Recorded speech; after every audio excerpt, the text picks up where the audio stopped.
My name is Rebecca Hayes. I'm 36 years old, a trauma surgeon, and a single mother of 5-year-old twin boys. 3 months ago, I collapsed in the hospital during a 22-hour shift with a ruptured appendix that had turned septic. As they wheeled me into emergency surgery, I managed to call my parents, begging them to pick up Mason and Oliver from school. The response I got was a voice message that said, "Rebecca, we're at the spa resort with your brother Derek for the weekend. You always create drama at the worst times. Call someone else." So I did.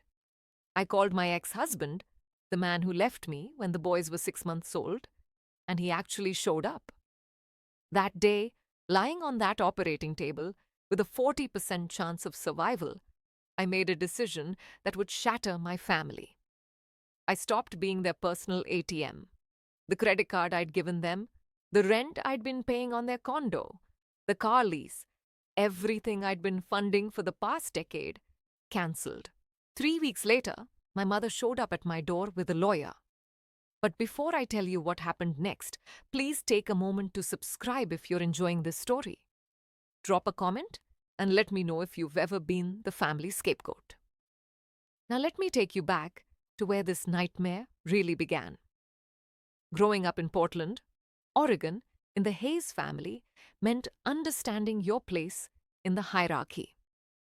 My younger brother Derek was the golden child. 4 years younger than me, charming, artistic, and blessed with the kind of charisma that made people instantly adore him. When he announced at 17 that he wanted to pursue music production, Mom threw him a celebration dinner.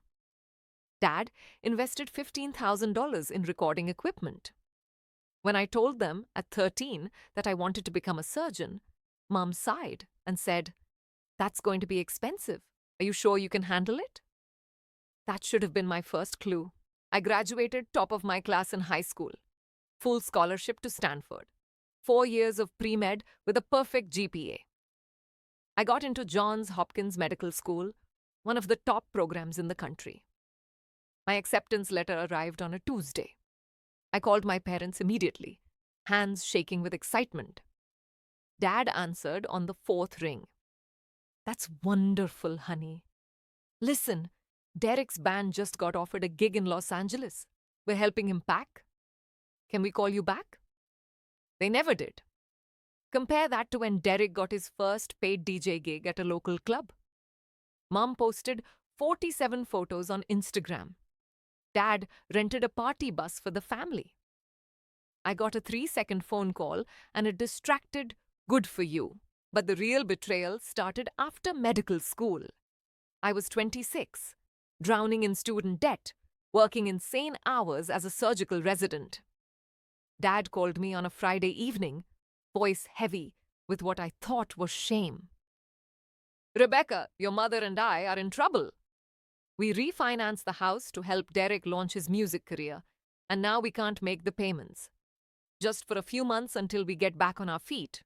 Could you help?" I transferred $3,200 that night. My entire month's discretionary income? Gone. Just a few months turned into 10 years. The mortgage payments became automatic.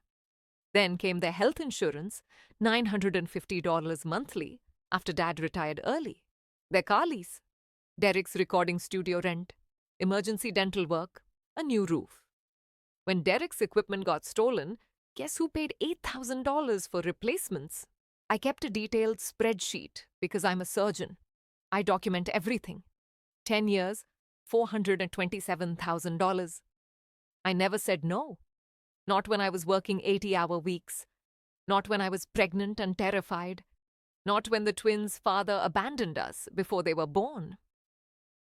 When I went into premature labor at 32 weeks, I called my parents from the hospital at 2 a.m. I was alone, terrified, facing an emergency C-section. "Oh, sweetheart, we'd come, but Derek has his album release party tomorrow night," Mom said. "He really needs our support. You're strong. You'll be fine." They didn't come to the hospital. They didn't meet Mason and Oliver until they were 6 weeks old. But the money? That kept flowing like clockwork. The day everything changed started like any other nightmare shift. I'd been in the OR for 18 hours straight. A multi-vehicle accident had filled our trauma bay with critical patients. I was closing up on my fourth surgery when the pain hit. Sharp, searing, radiating from my right side through my entire abdomen. I gripped the operating table, vision blurring. "Dr. Hayes?" My resident's voice seemed far away. "Are you okay?" I wasn't okay. I made it through the surgery, stumbled to the staff bathroom, and collapsed. When I came to, I was on a gurney in our own ER, and Dr. Patel, our head of emergency medicine, was standing over me. "Rebecca, your white blood cell count is through the roof. Your appendix has ruptured. You're septic. We need to operate now." "My boys," I gasped. "School. Pickup is at 3. I fumbled for my phone. It was 2:47 p.m. 15 minutes. "Who can I call?" Dr. Patel asked. My mind raced through options. The regular babysitter was out of town. My ex-husband had remarried and moved to Seattle. My parents. They lived 20 minutes from the boys' school. I dialed with shaking hands. It rang 5 times before going to voicemail. I tried again. Voicemail. I sent a text. "Emergency, in hospital, need surgery. Please pick up Mason and Oliver from school at 3. 3 minutes passed. Nothing. Then a voice message notification. I played it, and my mother's irritated voice filled the silence. "Rebecca, we're at Canyon Springs Resort with Derek for the weekend. He needed to decompress after his tour got cancelled. You always create drama at the worst times? Honestly, call someone else. We're in the middle of a couple's massage." Dr. Patel was watching me. I saw pity in his eyes, and something inside me broke. "Give me your phone," I whispered. He handed it over without question. I Googled emergency childcare services, found one, explained the situation through waves of pain. They'd send someone immediately to the school with my authorization. Cost: $500 upfront, $75 per hour after. I authorized it all. Then I did something I never thought I would do. I called my ex-husband, James, the man who walked out on me when our sons were 6 months old because fatherhood wasn't what he signed up for. He answered on the second ring. "Rebecca, what's wrong?" "I need help." The words tasted like ash. "I'm having emergency surgery. The boys need someone." Silence. Then, "I'm in Seattle. I can't. Please." I was crying now. "Please, just this once." Another pause. "I'll be there in 3 hours. He hung up. Dr. Patel squeezed my hand. "We need to go now, Rebecca. Your pressure's dropping." As they wheeled me toward the OR, I pulled up my banking app. 10 years of automatic payments stared back at me. $3,200 on the 1st of every month.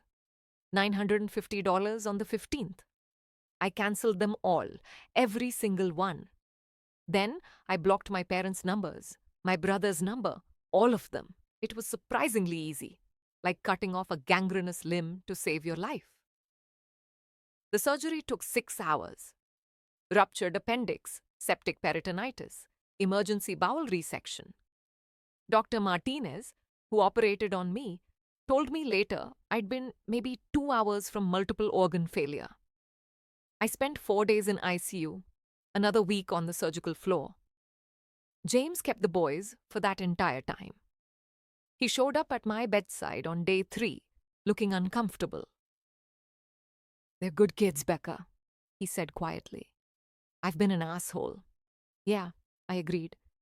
"You have been." But he was there. The man who abandoned me was there. My parents? Not a single call. Not a text. Nothing. On day 8, a nurse brought me my phone. "Someone's been calling the hospital asking about you," she said. "Your mother. She sounds upset. Want me to give her your room number?" No, I said firmly. Tell her I'm not available. 2 weeks after my discharge, I was home, still weak but alive, when someone knocked on my door. Through the peephole, I saw Uncle Martin, my father's older brother, a retired prosecutor who'd always been the family's moral compass. I hadn't seen him in 2 years. My parents always had excuses for why we couldn't attend family gatherings.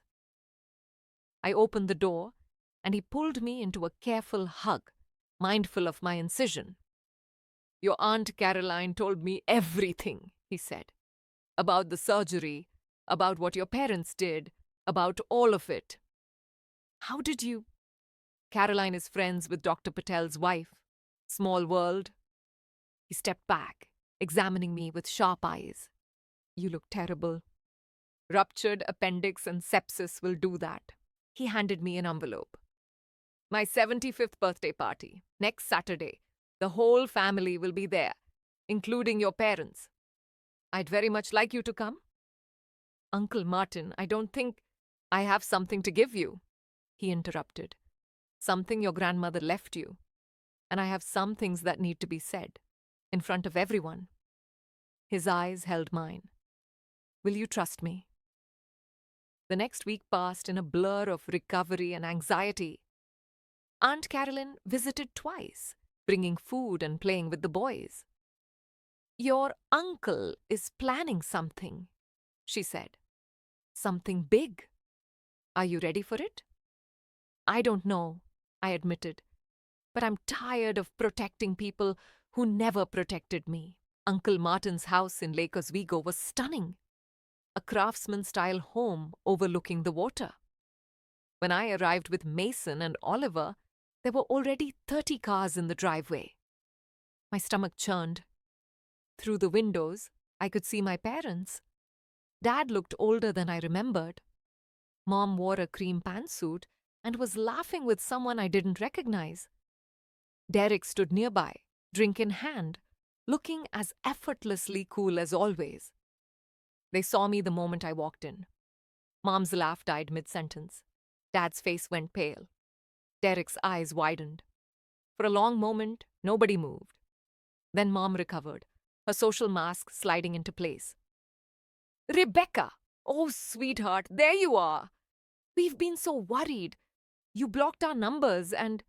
Because you abandoned me, I said quietly, during a medical emergency. The room had gone silent. Derek stepped forward. Becca, come on, don't make a scene, Mom and Dad explained. They were on vacation. They couldn't just drop everything. I almost died, I said. Septic shock. Multiple organ failure was 2 hours away. And you were getting a couple's massage. Uncle Martin's voice cut through the tension like a knife. Actually, Rebecca, before we continue, I have something for you. He gestured to a side room. Privately, please. In his study, Uncle Martin handed me a wooden box. Your grandmother left this for you in her will. She died, knowing how your parents treated you, and she wanted you to have it. Inside was a letter in Grandma Claire's handwriting and a bank statement. I read the letter first, tears streaming down my face. My dearest Rebecca, if you're reading this, I'm gone. But I need you to know that I saw everything. I saw how they favored Derek, how they used you, how they took and never gave back. I couldn't change them, but I can give you this. Your mother has been receiving $2,500 monthly from a trust fund I established 40 years ago. A fund that was supposed to end when she turned 65.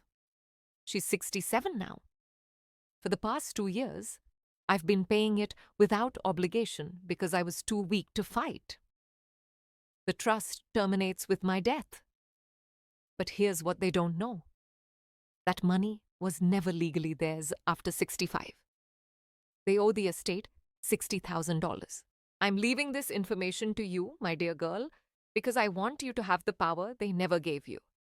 Do with it what you think is right. Love always, Grandma Claire. I looked at Uncle Martin, stunned. This is real, he finished. And legal. I was the executor of her estate. Your parents have been stealing from the family trust for 2 years. Technically, it's fraud. We returned to the party. Uncle Martin clinked his glass, and the room fell silent. Before we celebrate my 75 years of questionable decisions, he began, earning some chuckles. I need to address something serious, something that concerns family, honesty, and integrity. My parents shifted uncomfortably. 40 years ago, my mother established a trust fund for my sister Helen. $2,500 monthly until age 65. Helen turned 67 last year. He paused. She's received $60,000 in payments she wasn't entitled to. That's called fraud. The room erupted. What? Someone gasped. Martin, this isn't the time. Dad started. This is exactly the time, Uncle Martin continued, because I want this family to understand something. For 10 years, Rebecca has been paying your mortgage, your car lease, your insurance. She's paid over $427,000 while working 80-hour weeks, raising twins alone, and completing one of the most demanding medical residencies in the country. Gasps rippled through the crowd. An aunt I barely knew whispered, "Oh my God." And 3 months ago, Uncle Martin continued, his voice hardening, when Rebecca collapsed with a ruptured appendix and was facing septic shock and possible death, she called her parents. She begged them to pick up her 5-year-old sons from school. She needed surgery immediately. Her life was on the line. He pulled out his phone. This is the voice message Helen left her daughter. He played it. Mom's irritated voice filled the room. "Rebecca, we're at Canyon Springs Resort with Derek for the weekend. He needed to decompress after his tour got cancelled. You always create drama at the worst times. Honestly, call someone else. We're in the middle of a couple's massage." Silence. Complete, crushing silence. Then chaos. "You called your daughter drama while she was dying?" Aunt Caroline's voice was ice. "After she paid your bills for a decade?" An uncle in the back shook his head, disgusted. "Helen, Richard, what the hell is wrong with you?" Mom started crying. "We didn't know it was that serious." "Did you ask?" I stepped forward. "Did you call the hospital? Did you check on your grandsons?" Silence. "The answer is no," I said quietly. "You didn't call. You didn't come. For 3 weeks, I was in the hospital. You knew which one. It's where I work. But you never showed up. Not once." Dad tried to speak. "Rebecca, we were going to—" My ex-husband came. I interrupted. "The man who walked out on us when the boys were infants. He drove 3 hours from Seattle and took care of our sons for 2 weeks. He showed up, but you didn't." Derek finally found his voice. "This is ridiculous. You're making us sound like monsters. We're family. Families help each other." "You're right," I turned to him. "Families do help each other. So tell me, Derek, in the past 10 years, how many times have you asked how I was doing? How many times have you met your nephews?" He had no answer. Uncle Martin spoke again. "I'm not asking for sides or judgments. I'm presenting facts. Rebecca, I'm giving you your grandmother's letter and the trust documents. What you do with them is your choice. If you want to pursue the fraud charges, I'll support you. If you want to let it go, that's fine too. But this family needed to know the truth." I looked around the room. Some faces showed shock, others disgust. A few distant relatives looked uncomfortable, like they'd rather be anywhere else. My parents stood frozen. "I don't want revenge," I said finally. "I don't want legal action. I just want honesty. For 36 years, I've been the reliable one, the strong one, the one who didn't need anything. But I did need things. I needed parents who showed up, who celebrated my achievements, who cared when I almost died.